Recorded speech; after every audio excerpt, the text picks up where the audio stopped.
tardes, amigos de la radio El Mirador del Gallo, en la cresta del dial 107.9 Santiago de Chile, con su programa Historias Rinconianas, con Catalina Choff y Manuel Venegas.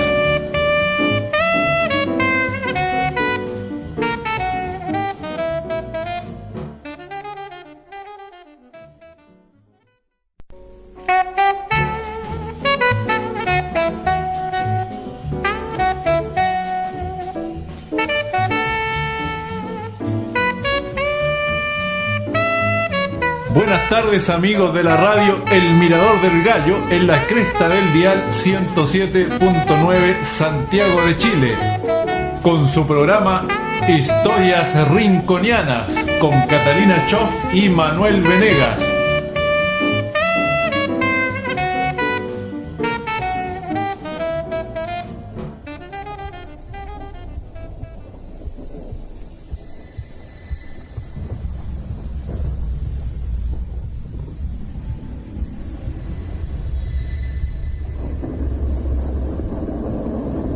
Buenas tardes y bienvenidos a un nuevo capítulo de Historias Rinconianas, todos los lunes desde las 15 horas por radio El Mirador del Gallo, con Catalina Choff y Manuel Venegas, los creadores de la organización cultural Rincón Patrimonial Chileno, los guías que te llevan a conocer el Santiago oculto, enigmático, fantasmal, embrujado, los mitos y leyendas de nuestra capital.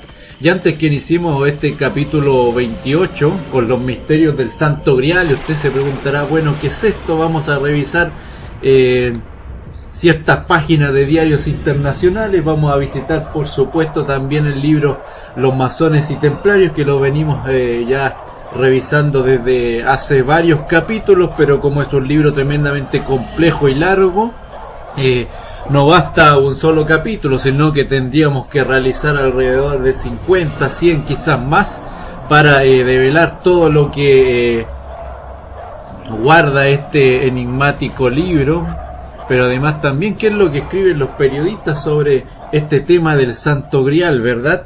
¿Qué es en realidad? ¿Es una luz divina? ¿Es una especie de copa de madera?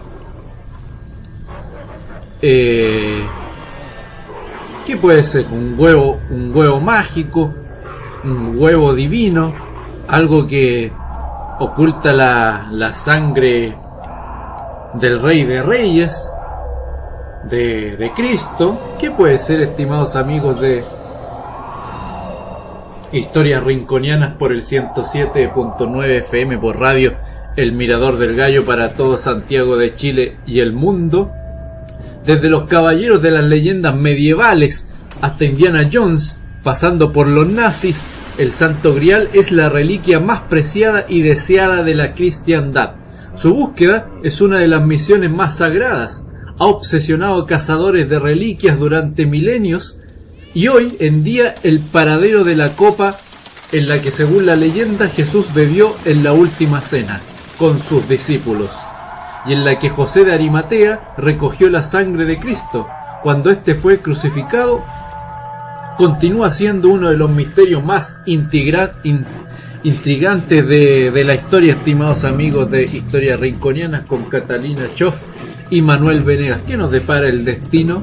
Desde el periódico El Confidencial, fíjese usted lo que dice en el apartado: lo que aún no sabes del Santo Grial y por qué sigue siendo un misterio.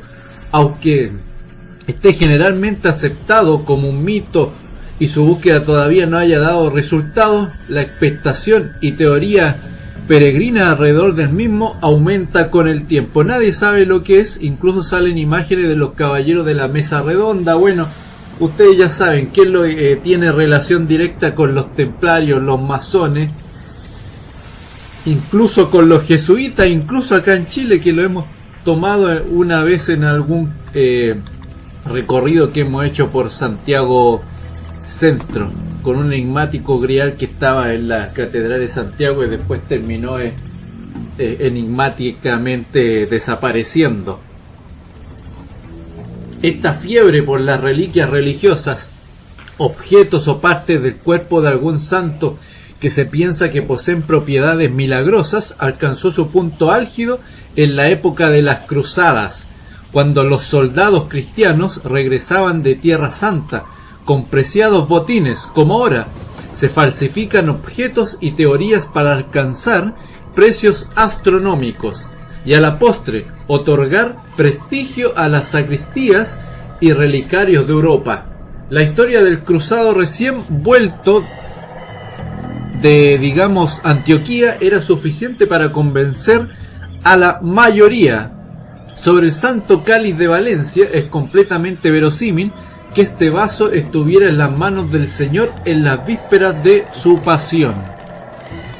La visita a estas reliquias prometía en muchos casos la remisión de los pecados o una purificación del alma. Todo este mercado financiero de objetos valiosos y partes humanas fue una de las razones que alentaron a Martín Lutero a iniciar la Reforma Protestante. Pero, ¿cuál es el verdadero Santo Grial, estimados amigos de Historias Rinconianas? Un proyecto de los guías que te llevan a conocer el Santiago enigmático, oculto, misterioso. Durante años, los cazadores del Grial han especulado con que la reliquia más importante de la cristiandad podría ser uno de los cálices que se encuentran en iglesias y museos de todo el mundo. Hoy varios candidatos, en particular dos destacados sobre el resto. En primer lugar, el Santo Cáliz, conservado en un relicario espectacular en la Catedral de Valencia. La propia web del templo afirma, tanto por los datos arqueológicos como por el testimonio de la tradición y los documentos que se poseen, es completamente verosímil que este hermoso vaso estuviera en las manos del Señor en las vísperas de su pasión. El otro pretendiente es el Santo Patino. El Sacro Patino, estimados amigos, el orgullo de la Catedral de Génova. Este cuenco hexagonal de color verde brillante, tradicionalmente se creía tallado de esmeralda, fue considerado durante un tiempo el verdadero Grial, y hoy hay quien estima que más bien se trata de una copa del mismo. Sin embargo, hay una pega importante con estos dos candidatos, un problema que, como muchos seguidores de Indiana Jones sabrán, es determinante. Ninguno parece una copa de la que un judío pobre del año 32 antes de bebería con sus compañeros igualmente humildes.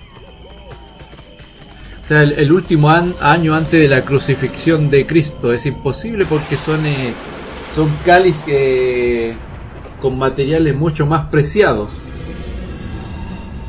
La Biblia no menciona el Grial. Vale la pena recordar que ni la Biblia ni ninguno de los textos apócrifos mencionan en ningún momento al Santo Grial. Si bien podría haber sido nombrado con anterioridad, la primera referencia que se conoce data de unos 1100 años después de Cristo. Se trata de la ficción épica Percival o el cuento del Grial, escrito por Chrétien de Troyes y publicado en 1176. En aquella ocasión, el Grial no era más que una roca caída del cielo, y no fue hasta finales del siglo XII cuando otros poeta francés, Robert de Boron, lo describió como la copa de la última cena. Uno de los tapices del Santo Grial sobre la leyenda del rey Arturo también nos habla sobre ello. Por supuesto sale en la pintura unas mujeres vestidas a la usanza de la época y muchos caballeros, entre ellos señores pertenecientes a la corona, que llevan guardado su santo preciado. Fue así como se unió el concepto del Grial con la copa descrita por Santo Mateo 26, 27 y 29. Del mismo modo, tomó el cáliz y se lo dio a sus discípulos diciendo: tomad y bebed todo de él. Sin embargo, la idea de una copa relacionada con la Eucaristía, que apareció en la crucifixión y que otorga propiedades sobrenaturales, parece ser la invención de un poeta que luego sería adaptada a las aventuras del rey Arturo en el siglo XIII. Bueno, estamos hablando directamente de los templarios, siglo XII, siglo XIII, siglo XIV, a pesar de que los templarios cambiaron su nombre original porque eran perseguidos, entonces se cambiaron a legiones más pequeñas. Este mismo año, un anticuario inglés ha ofrecido una recompensa de 1.000.000 de libras esterlinas, 1.180.000 euros, a quien encuentre la reliquia. Imagínense usted cómo algunos investigadores están tratando hasta el día de hoy de buscar ese preciado objeto, pero posiblemente tampoco sea un preciado objeto físico, sino que sea directamente la sangre de Jesús, que fue si es que Jesús tuvo hijos. Eso es realmente un enigma, es un mito de leyenda que pasó de generación en generación, y lo que sale escrito en el libro de Dan Brown, muy bien detallado dentro de esta novela histórica, que por supuesto vamos a revisar en unos capítulos más en Historias Rinconianas, un proyecto de Rincón Patrimonial Chileno, los guías que te llevan a conocer el Santiago oculto y enigmático.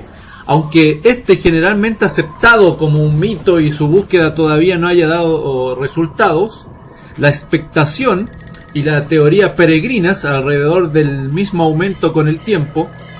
Las leyendas sostienen que podría estar en Glastonbury, Inglaterra, junto a un río donde la sangre fluye roja, o escondido por los templarios durante las cruzadas, o incluso en León, donde aseguran haber descubierto lo que los Monty Python en Los Caballeros de la Mesa Cuadrada no pudieron.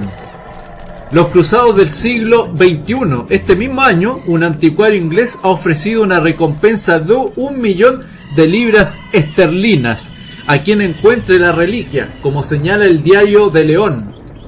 La concejala de Cultura de la ciudad, que también es historiadora, está convencida de que el Grial lleva más de 1000 años en la Basílica de San Isidoro, y está dispuesta a invitar al citado anticuario para que vea el cáliz de Doña Urraca. Habrá que ver ahora si el mecenas británico acepta el reto. Sería, sin duda, el espaldarazo que necesita el Grial Leones, en detrimento del Cáliz de Valencia, que ha creado recientemente una ruta de peregrinación para captar el turismo religioso, afirma el periódico local. Y si la vemos, el cáliz de Doña Urraca en León es un cáliz de madera, pero que lleva una especie de trabajo por fuera, tallado totalmente en oro, con piedras preciosas y algunas cruces que se logran divisar, pero según otras teorías no tendría nada que ver con el original, puesto que este está fabricado de una manera bastante calculada, que no pretendería ser el cáliz que se utilizó en ese tiempo, que sería de un carpintero, o sea, totalmente humilde. Por supuesto, dice, no es la copa de un humilde carpintero, por supuesto que no. Las teorías no se limitan a certificar la autenticidad de la reliquia, como es el caso de León o Valencia. No es el caso del historiador y escritor inglés Grigor Fedan, quien ha asegurado que desde el inicio del cristianismo el concepto del Santo Grial se ha malinterpretado, y que como si se tratase de Tom Hanks en el Código Da Vinci, que lo nombramos recién, él solo ha resuelto el enigma. El historiador inglés Grigor Fedan asegura que su teoría sobre la identidad del Santo Grial cambiará para siempre el cristianismo. Estimados amigos de Historias Rinconianas, todos los lunes desde las 15 horas por Radio El Mirador del Gallo, en la cresta del dial, un proyecto del colectivo social y cultural Barrio San Eugenio. ¿Y cuáles son los recorridos que se vienen? Para Rincón Patrimonial Chileno por Santiago de Chile. El 28 de abril, recorrido Simbolismos Sagrados. El simbolismo de las iglesias, y parte desde Puente Calicanto, desde la explanada de Puente Calicanto, el sábado 28 de abril a las 17 horas. Luego, el domingo 29 de abril, la ruta fotográfica por barrio Yungay, especial calle Compañía de Jesús, y ese recorrido parte arriba de estación Quinta Normal, justo en la explanada antes de entrar al parque Quinta Normal, a las 12 de la tarde. Justo ahí los vamos a esperar a todos los que quieran ir a fotografiar el barrio y aprender más de su historia. Un recorrido nuevo, por supuesto, con los guías que te llevan a conocer el Santiago oculto y enigmático. Luego, el 5 de mayo, recorrido Las Ánimas en Pena de Plaza de Armas, que es un recorrido que se pospuso hasta esta fecha, por supuesto, por temas de fuerza mayor de nosotros, de tanto Catalina Choff como Manuel Venegas, quien les habla. Un recorrido que trata de temas de crímenes y asesinatos dentro de Plaza de Armas, alrededor de ella, que es tremendamente interesante, y lo realizamos a inicio de año y llegaron alrededor de 150 personas. Es un recorrido imperdible, un recorrido nuevo que creamos solamente este año. Luego el domingo 6 de mayo, recorridos La Muerte de la Quintral, un recorrido imperdible con todos esos hechos que nunca ustedes les han contado sobre cuáles fueron las muertes que están ahí archivadas en algún libro o en documentos muy antiguos sobre que hablan de estos temas o que forman parte del mito y leyenda de Santiago, por supuesto con los guías totalmente caracterizados. Un recorrido increíble que usted no se puede perder. Luego, el 12 de mayo, el recorrido Beatriz de Ahumada, que es justamente la otra quintrala de Santiago que nunca la han sacado a la luz pública, y ese día va a salir con lujo y detalles cuáles fueron los hechos y los amores de Beatriz de Ahumada. Ese recorrido parte el sábado 12 de mayo a las 17 horas. Los vamos a esperar a todos ahí al lado de la escultura ecuestre de don Pedro de Valdivia. Luego, el día 13 de mayo, recorrido del fatídico 13 de mayo de 1647 y el Cristo de la Agonía, un recorrido imperdible, celebrando un año más desde ese terremoto tan enigmático que dejó abajo a todo Santiago. Pero por supuesto el Cristo de la Agonía, que pasa a llamarse Cristo de Mayo, ahí en la iglesia del Agustino, que queda totalmente en pie y ayuda a revitalizar la fe que ya estaba perdida gracias a ese gran terremoto. Domingo a las 17 horas parte ese recorrido desde Plaza Benjamín Vicuña Maquena, referencia estación, y Cerro Santa Lucía. Luego el 19 de mayo, recorrido patrimonial La Llorona de Santiago, parte también de Plaza Benjamín Vicuña Maquena, sábado 19 de mayo desde las 17 horas. Y luego el recorrido El Origen de Santiago, que es un recorrido especial que parte desde Plaza de Armas, desde la escultura ecuestre de don Pedro de Valdivia, para dar inicio al Día del Patrimonio, recorrido gratuito, y todos los demás son recorridos con donación voluntaria. Por supuesto, búsquenos siempre en nuestro fanpage Rincón Patrimonial Chileno, nos puede buscar en Instagram por el mismo nombre, Rincón Patrimonial Chileno, o por Twitter o por todas las otras redes sociales que funcionan hasta el día de hoy en la web 3.0.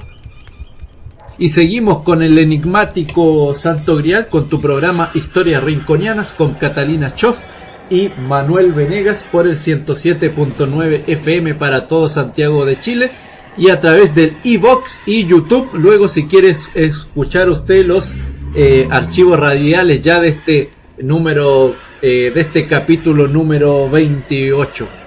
Santo Grial, su teoría es la siguiente: en vez de ser una humilde copa de un carpintero, el Grial es en realidad el único evangelio escrito por el Hijo de Dios. La copa es solo un símbolo para las enseñanzas reales de Jesús, asegura el The Express. Se llama así, afirma, con el objetivo de evitar la persecución que sufrían los cristianos en aquel momento. No solo se permite decir que su descubrimiento cambiará para siempre el cristianismo, sino que tiene claro el recorrido que el supuesto texto hizo hasta desaparecer en el olvido. Fedán cree que en un primer momento se escondió en la biblioteca de Alejandría, en Egipto, el mayor almacén de conocimientos de la antigüedad, anticipándose al ataque de las fuerzas del Papa en el siglo IV después de Cristo. Fue trasladado a una locación secreta en las montañas de Tibesti, las más grandes del Sahara en Chad. Fedán cree que los templarios hicieron copias del Evangelio y que las ocultaron antes de que las órdenes fuese disuelta en el siglo XIV. Bueno, los templarios, como saben ustedes, en programas anteriores hicimos la referencia. Vamos a parar un poquito porque viene mucho sonido desde afuera. ¿O seguimos? Sí, seguimos, sí. Ya se fue el sonido de afuera que nos molestaba en nuestro programa radial Historias Rinconianas. La capilla de Roslin aparece en muchas teorías sobre los templarios y el Santo Grial. Una capilla más o menos grandecita, que probablemente haya sido un ejemplar enterrado bajo Roslin, en Escocia, y los masones podrían tener otra copia, asegura. Se trata de una pequeña capilla rodeada de bosque a escasos 15 kilómetros de Edimburgo, que, coincidencia o no, apareció en el Código Da Vinci. El original, escrito por Jesús, se habría atesorado en algún lugar sagrado. Por su valor místico más que práctico, añade, como con el arca de la alianza o la lanza del destino. Todos son hipótesis que, al igual que en la antigüedad, estimulan la imaginación, las leyendas y por supuesto el movimiento del dinero. Pero ¿qué pasa? ¿Cuál sería la teoría, por supuesto, del tema nazi? Que aquí también nos lleva a otro tipo de referencia que también sale nombrado en masones y templarios, de los vínculos ocultos de los mismos creadores del enigma sagrado y el legado mesiánico. ¿De qué es lo que aparece? En la búsqueda del Santo Grial en España, Himmler, visigodos y un monasterio catalán. La falange española entregó al dirigente nacionalista importantes ajuares, entre los que se hallaban copas de oro y bronce, collares e incluso restos humanos. ¿Por qué?, se pregunta la gente.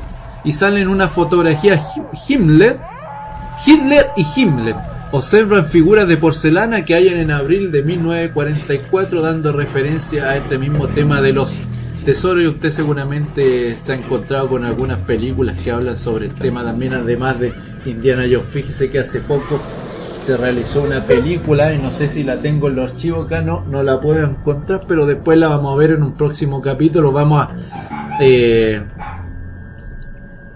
tratar de dilucidar qué es lo que se habla en esa película, en el guión y todo lo demás, sobre los tesoros que guardaban los nazis en la Segunda Guerra Mundial. Llegaron a España en el siglo V para expulsar a los enemigos de Roma, y durante más de 3 siglos dominaron la península ibérica, antes de ser vencidos por los musulmanes. Durante este periodo del tiempo, los visigodos, pertenecientes a los pueblos germánicos orientales, dejaron un escaso pero significativo legado arqueológico, buena parte del cual se puede contemplar, pero no todo. A las afueras de Castiltierra, Segovia, al pie de la ermita del Corporaro, se encuentra una necrópolis, una de las construcciones más importantes de la época visigoda en la península. A diferencia del resto de yacimientos, parte de su valiosísimo botín acabó en manos de la Alemania nazi, el cual ahora quiere recuperar el Museo Arqueológico Nacional. El responsable de las antigüedades medievales del Museo Arqueológico Nacional, Sergio Vidal, explica que durante las excavaciones del arqueólogo Julio Martínez Santaolalla se enviaron decenas de objetos a Alemania para restaurarse y no regresaron. Por ello, ahora tratan de recabar pruebas para demostrar que el material viajó a Alemania de forma temporal. Demostrar la superioridad de la raza aria. En todo este entramado destaca la figura de Heinrich Himmler, Reichsführer de Schutzstaffel de la SS, a quien la falange entregó importantes ajuares. Los objetivos eran demostrar que la presencia visigoda en España revelaría que los españoles compartían la misma ascendencia aria que los alemanes, y que esas piezas apuntalarían la tesis de la supremacía racial. Estamos revisando lo que sería el periódico El Confidencial, ya de hechos ocurridos en España y por supuesto masones y templarios, sus vínculos ocultos de Michael Weigen y Richard Lane, en donde por supuesto vamos a revisar la Escocia celta y las leyendas del Santo Grial, en donde se hace referencia a muchos personajes de épocas ya extrañables, muy antiguas, en donde se habla por supuesto de dónde estaría el Santo Grial o qué es el Santo Grial, porque todos nos preguntamos qué es algo físico, es simplemente una metáfora, era resguardar los mayores misterios que dejó escrito sin duda Jesús, si es que usted cree en él, o simplemente también lo trata como un mito y leyenda. Entonces varios testimonios aseguraron que la visita del jefe de la SS estuvo motivada por sus intereses por el ocultismo. El arqueólogo Julio Martínez Santolaya, ayudante de Franco, que en los años 20 habría estado en la Universidad de Bonn y tenía un fluido alemán, fue el guía y traductor del jefe de la SS durante su visita a España en 1940. Este le llevó a Toledo y a Madrid y tenía previsto una parada en Castiltierra, para la que Santolaya mandó a buscar obreros rubios y altos para que Himmler viera la vinculación germánica, explica Francisco Gracia, catedrático de la Universidad de Barcelona. Sin embargo, Himmler nunca llegó a pisar Castiltierra, ya que el viaje se canceló por fuertes lluvias, lo cual no fue un impedimento para que el material llegara a manos del alemán. Varias reliquias fueron enviadas a Alemania para su estudio y restauración, y todavía hay parte de ellas se encuentra en territorio alemán y austriaco.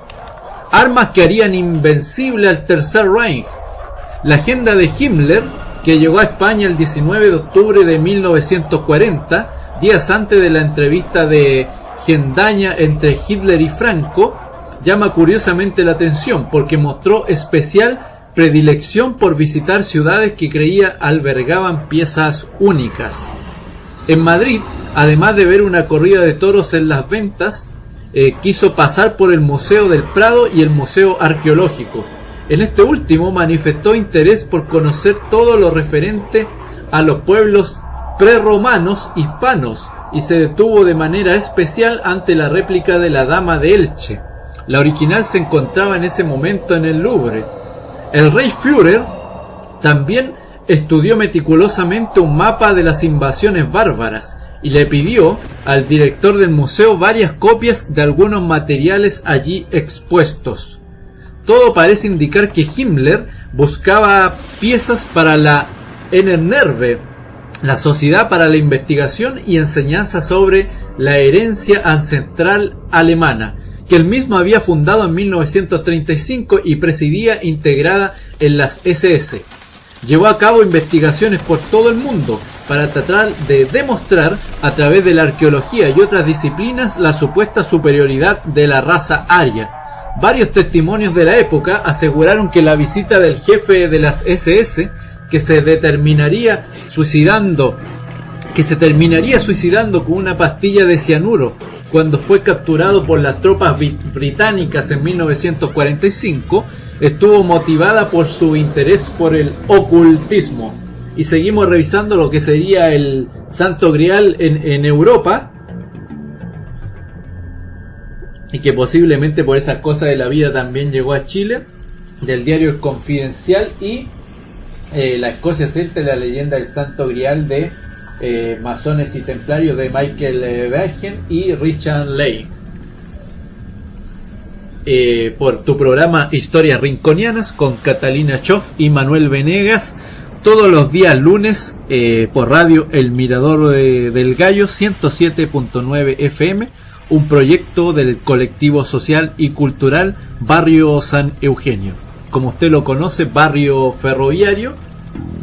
Y muchas gracias a las personas que nos dan esta posibilidad. Historias Rinconianas con Catalina Choff y Manuel Venegas. un proyecto de él, Organización Cultural Rincón Patrimonial Chileno, los guías que te llevan a conocer el Santiago oculto enigmático, el Santiago de mitos y leyendas.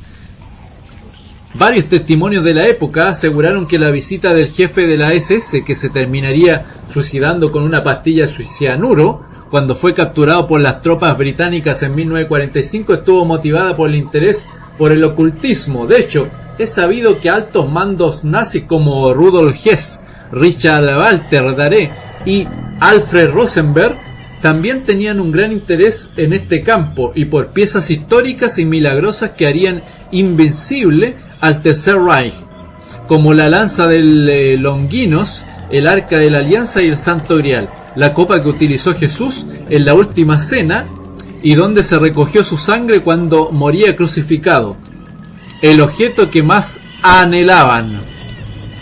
En busca del Santo Grial, como si de una aventura de Indiana Jones se tratara, Himmler aprovechó su periplo por España para convertirse en un auténtico explorador. Además de Madrid, hizo una parada estratégica en Toledo en busca de otros de los tesoros que ambicionó la Ahnenerve, el Arca de la Alianza. Se dirigió a la comunidad judía de Toledo, pero no halló su trofeo, por lo que puso rumbo a Barcelona antes de dar por concluido su viaje por España. Ripoll explicó la obstinación del alemán con los arios. Habría afirmado que Jesucristo era así y no judío. En la capital catalana visitó el monasterio de Montserrat, donde fue recibido por un joven fraile, Andrew Ripoll, que hablaba alemán. Gracias a su testimonio se ha podido saber que Himmler buscaba el Santo Grial para que le diera los poderes necesarios para ganar la Segunda Guerra Mundial. Ripoll también explicó la curiosa obstinación del alemán con los arios, ya que habría afirmado que Jesucristo era ario y no judío. Su obsesión por demostrar la tesis de la supremacía racial explicaría la extraña ansia de Reichsführer por encontrar y preservar reliquias con supuestos poderes místicos y su viaje a España, entre muchos otros, como el que hizo a Sudamérica, donde según cuenta Canire Ramila, en la Ahnenerve, la búsqueda de las reliquias, un comando de la sección esotérica de la SS se desplazó con el fin de encontrar objetos del poder, como el martillo de Botán y las misteriosas calaveras de cristal precolombinas. Otra misión tomó como destino el Reino Unido, donde quisieron robar la piedra de Scone en la abadía de Westminster, sobre lo que se coronan los reyes de Inglaterra y que creían los nazis fue sobre la que Jacob se recostó antes de soñar con la escalera que llevaba a Dios. Y justamente esa roca en donde se acostaban, se sentaban los personajes que iban a ser coronados como reyes, sale nombrado en masones y templarios, y sus vínculos ocultos, que es un libro que usted debería tener o conseguir, o posiblemente si lo puede descargar de la web, léalo. Es un libro complejo, no es un libro que usted va a leer de una semana para otra, no, sino que va a tener que leer por varios días y sacar sus propias conclusiones de qué es verdadero y qué es cierto. La verdad que siempre van a haber muchos mitos, muchos tipos de leyendas nomás, donde usted va a decir no, esto es totalmente falso, o quizá usted diga sí, esto me interesa. Es simplemente puede ser un mito sacado directamente desde los templarios. Pero ¿qué podemos hablar de la Escocia celta y las leyendas del Santo Grial? Y seguimos revisando el libro de Michael Bergen y Richard Lane, masones y templarios, sus vínculos ocultos, con el tema del capítulo 28 de Historias Rinconianas, con Catalina Choff y Manuel Venegas por el 107.9 FM, la Escocia celta y las leyendas del Santo Grial. Y vamos a revisar este capítulo leyendo los nombres de los personajes, simplemente en español, sin entrar en detalle de cómo se pronunciarían en otro idioma. Vamos a revisar esto como si fuéramos verdaderos argentinos. Si en los años posteriores a la batalla de Bannockburn se estableció realmente un enclave de los templarios en Argyll y los caballeros se unieron a través del matrimonio con el sistema de clanes, la región debió constituir sin duda un hábitat natural para ellos y uno muy conveniente en ciertos aspectos. Podría haber representado casi algo parecido a un regreso al hogar. Los templarios, por supuesto, eran una leyenda en su propio tiempo en Escocia. Sin embargo, y especialmente en Argyll, habían otros antecedentes legendarios con los cuales a los ojos del pueblo podría haberse identificado la orden. En efecto, Argyll ofrecía un contexto de leyenda dentro de los que los templarios habrían sido incorporados sin esfuerzo. Hacia finales del siglo XII apareció en Europa occidental el primero de los llamados romances del Grial. A comienzos del siglo XIV, es decir, en la época de Bruce y de la supresión de la Orden del Temple, los romances del Grial como género estaban mucho más de moda y se habían multiplicado hasta formar un inmenso cuerpo de literatura colateral. En ese tiempo, el concepto de caballería, como quedó expuesto en esas obras, se estaba aproximando a su máximo esplendor. Los gobernantes cristianos aspiraban tímidamente a los excelsos modelos de Parsifal, Gawain, Lanzarote y Galahad, o al menos buscaban proporcionar a su pueblo esas imágenes de ellos mismos. Así, por ejemplo, Eduardo I se esforzó por retratarse a sí mismo como un Arturo de su época. Incluso llegó al extremo de celebrar torneos de la mesa redonda. Por lo tanto, el día antes de Bannockburn, mientras los dos ejércitos se alineaban para librar la batalla, Bruce y el caballero inglés Henry de Bohun se enfrentaron en un combate individual, la clase de duelo a muerte personalizado, que era tan celebrado en los romances de caballería. Los romances de Grial, aunque condenados por las autoridades de Europa, disfrutaban en Escocia de una aceptación particular. Bruce, no debemos olvidarlo, estaba buscando restablecer en Escocia un reino celta, cuyas tradiciones se remontaban a través de David I hasta el reino de Dalriada, y los romances del Grial constituían un importante elemento celta. Recordemos que los romances, estimados amigos de Historias Rinconianas, son igual que un poema, pero que nos conducen a la historia, o se siente al leer menos manipulable, o sea, un hecho más verídico, por decirlo de alguna manera. En la forma en que los conocemos hoy, los romances de Grial constituyeron un género peculiarmente híbrido que refleja un complicado proceso de fertilización cruzada.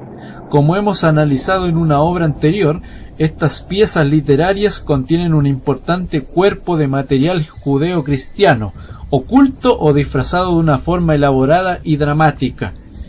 Pero este material ha sido injertado en un cuerpo de leyenda y saga que es exclusivamente celta, mucho antes de que el propio Grial apareciera en la literatura, con su significación específicamente cristiana.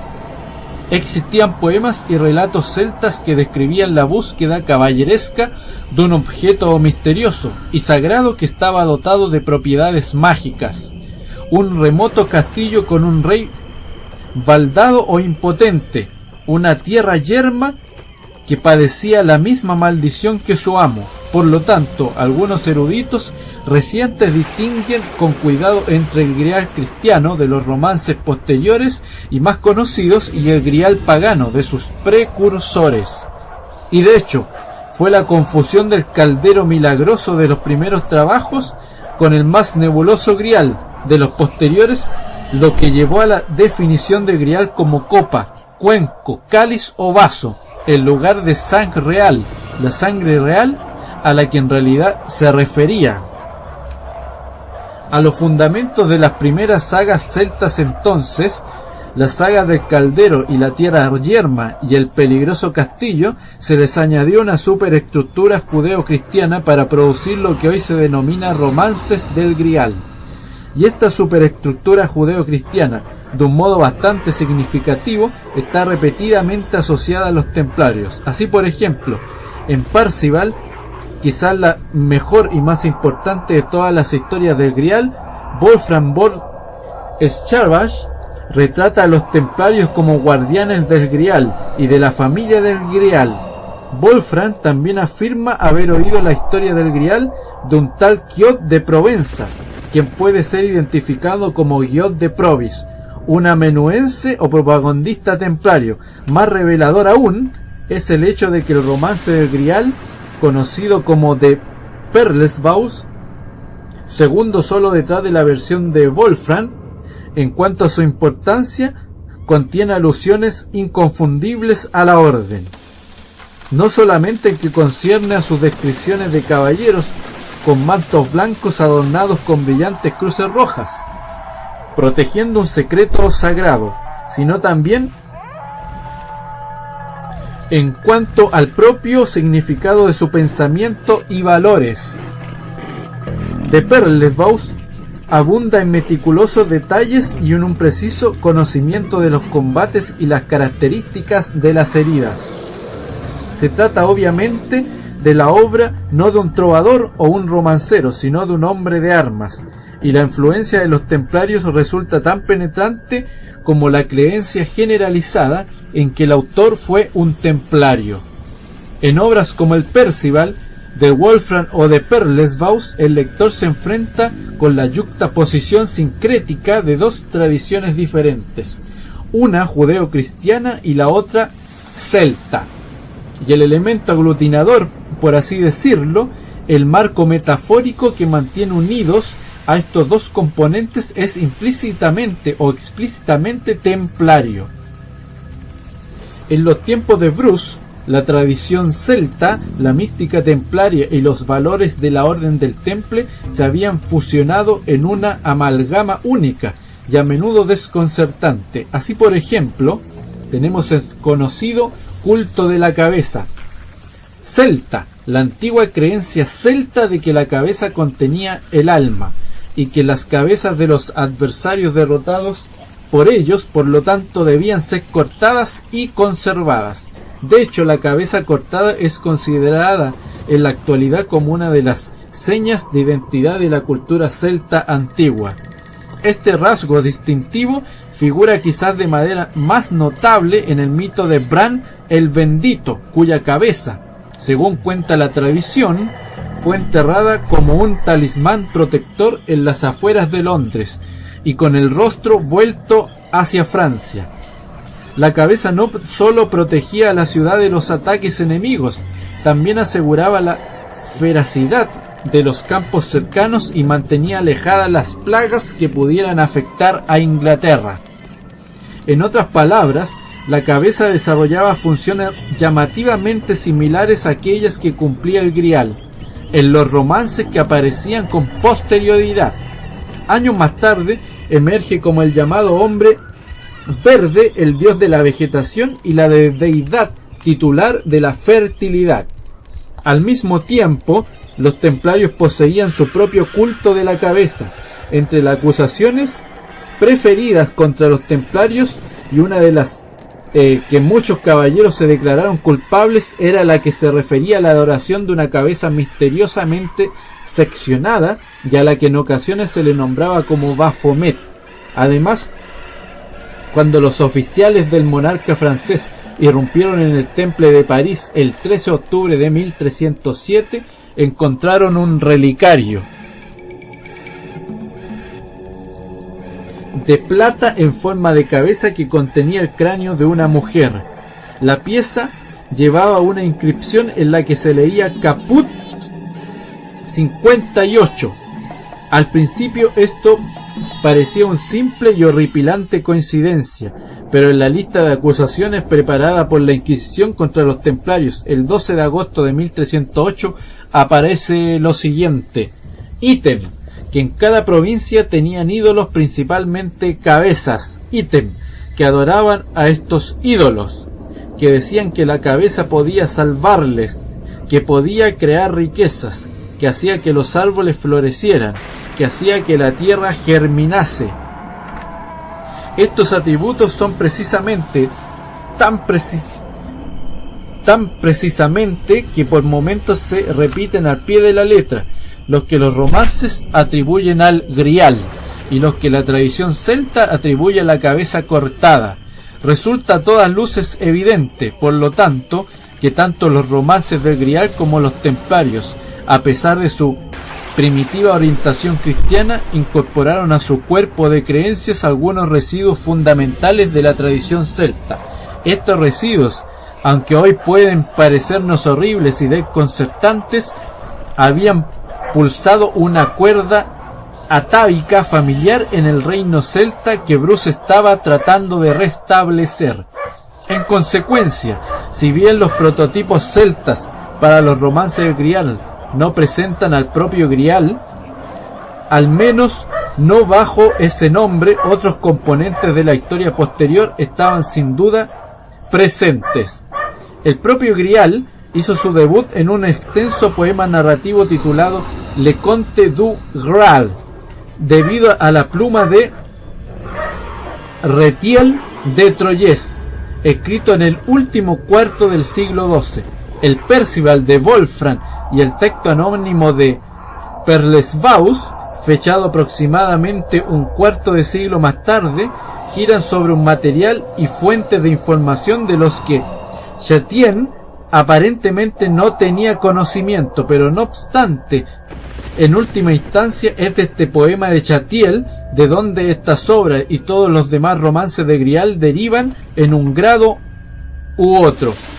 Y con esta última lectura de lo que sería Masones y Templarios de Michael Beagen y Richard Lane, de los autores del Enigma Sagrado y el Legado Mesiánico, terminamos con este capítulo número 28 de Historias Rinconianas. Y como siempre, por favor nos puede ubicar todos los días lunes desde las 15 horas por Radio El Mirador del Gallo 107.9 FM en la cresta del dial, un proyecto del colectivo social Barrio San Eugenio o Barrio Ferroviario como lo conoce usted.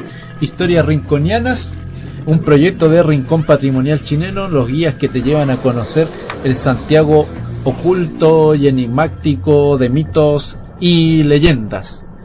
Nos vemos en un próximo capítulo, abril del año 2018. Historias Rinconianas con Catalina Choff y Manuel Venegas, siempre por el 107.9 FM en la cresta del dial.